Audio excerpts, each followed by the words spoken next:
Power star Pawan Singh Bhojpuri cinema जगत के एक ऐसे चेहरे जिन्होंने बतौर गायक और बतौर नायक कई सुपरहिट फिल्में की और कई सुपरहिट एल्बम गाए।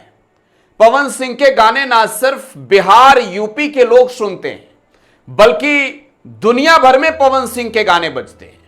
पवन सिंह ने बतौर गायक बतौर नायक एक अलग ही पहचान बनाई है फिल्म इंडस्ट्री में। यही वजह है कि पवन सिंह को भोजपुरी सिनेमा जगत का पावर स्टार कहा जाता है।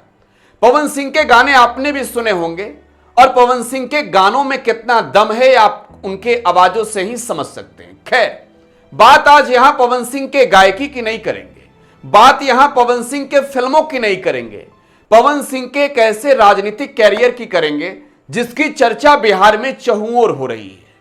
मतलब कि पवन सिंह बिहार की सियासत में पूरी तरीके से सक्रिय नजर तो नहीं आ रहे हैं, लेकिन लोकसभा चुनाव के दौरान जो पवन सिंह ने बिहार में एंट्री मारी, आज भी बिहार में राजनीतिक दलों में इस बात की चर्चाएं होती है और यह माना जा रहा है कि पवन सिंह ना सिर्फ एक सुपरहिट गायक, ना सिर्फ एक बहुत बेहतरीन नायक, बल्कि पवन सिंह अब राजनेता भी बन गए हैं, वो भी मजे हुए राजनेता बन गए हैं।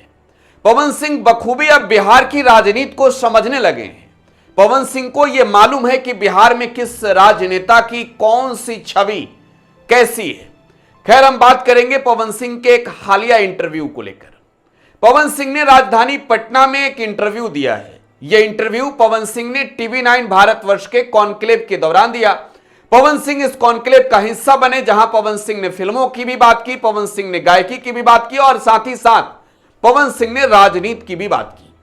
आपको मालूम है पवन सिंह वो शख्स हैं जिन्होंने लोकसभा चुनाव के दौरान बीजेपी का टिकट ठुकराकर, क्योंकि भाजपा ने उन्हें पश्चिम बंगाल के आसनसोल सीट से टिकट दिया था, बिहार में निर्दलीय चुनाव लड़ने का फैसला किया और वह अपने गृह जिले से दूर काराकाट संसदीय सीट से निर्दलीय चुनावी मैदान में उतर गए थे। काराकाट की जनता ने उन्हें काफी समर्थन दिया। 3.25 लाख वोट जो है वो पवन सिंह को काराकाट में मिला और बिहार में काराकाट लोकसभा सीट पहला ऐसा सीट रहा जहां एनडीए तीसरे नंबर पर रही। कैंडिडेट आरएलएम राष्ट्रीय लोक मोर्चा के उपेंद्र कुशवाहा थे, बीजेपी के नेतृत्व वाले एनडीए गठबंधन के हिस्सेदार थे। तो पवन सिंह ने राजनीति में तभी कदम रखकर सबको चौंका दिया था जो चुनावी नतीजे आए थे। अब बिहार विधानसभा का चुनाव है।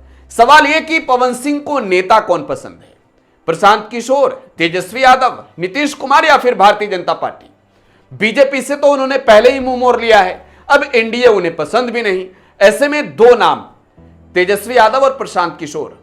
पवन सिंह से टीवी9 भारतवर्ष के इंटरव्यू के दौरान यह पूछा गया कि तेजस्वी यादव कैसे नेता लगते हैं, प्रशांत किशोर कैसे नेता लगते हैं।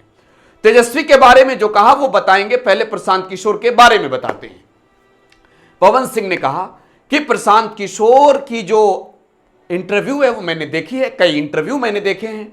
वो हाल ही में मेरे गांव के बगल के गांव में गए थे जहां उनसे सवाल पूछा गया था कि पावर स्टार इसी इलाके से आते हैं, वो साथ रहेंगे क्या। प्रशांत किशोर ने कहा कि राजनीति किसी की बपौती नहीं है, ये मुझे अच्छा नहीं लगा। प्रशांत किशोर के खिलाफ पवन सिंह का फेस एग्रेशन बता रहा था कि नाराजगी कितनी है। खैर, अब आगे सवाल था पवन सिंह से कि तेजस्वी यादव कैसे नेता लगते हैं। पवन सिंह ने खुले मन से पहली दफे किसी नेता की जमकर तारीफ की। जिस नेता की तारीफ पवन सिंह ने की उस नेता का नाम तेजस्वी यादव है। पवन सिंह ने कहा कि मुझे तेजस्वी जी अच्छे लगते हैं, उनका कुछ कुछ इंटरव्यू मैं देखता हूं। गर्मी के मौसम में पसीना बहाते हुए भी वो प्रतिदिन लोगों के बीच रहते हैं, ये अच्छा लगता है। मुझे वो अच्छा लगता है जब तेजस्वी गाड़ी रोकते हैं बीच सड़क पर, वो गाड़ी के बोनट पर ही सत्तू सान कर खाने लगते हैं। यह अंदाज मुझे काफी अच्छा लगता है और मुझे यह अच्छा लगता है कि वो जनता के बीच रहते हैं। पवन सिंह ने आगे शैक्षणिक योग्यता को लेकर भी बड़ी बातें कही। आपको मालूम है पवन सिंह 6ठी पास हैं, हालांकि उन्होंने बाद में मैट्रिक की परीक्षा दी है, और तेजस्वी यादव 9वीं पास हैं। पवन सिंह ने कहा कि तेजस्वी यादव की बात तो छोड़िए, मैं खुद ही 6ठी पास हूं, मधमा से मैंने मैट्रिक की है। यह जरूरत नहीं है कि पढ़ाई होनी चाहिए, काबिलियत होनी चाहिए। और पवन सिंह ने यहां यह कहा कि देखिए मेरे साथ जो लोग हैं वो पढ़े लिखे लोग हैं।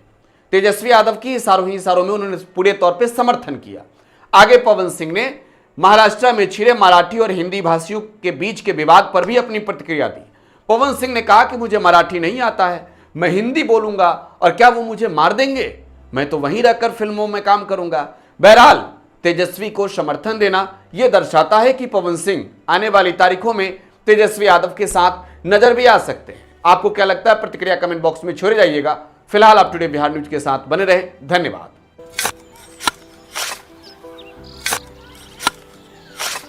नई का साल मुबारक हो चाचा।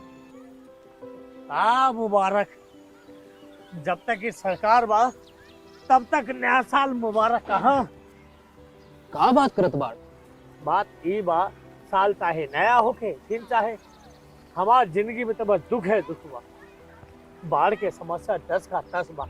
फसल बर्बाद हो जाला या ऑन पॉन बिक जाला, ना कोई उपाय बा ना कोई राहत।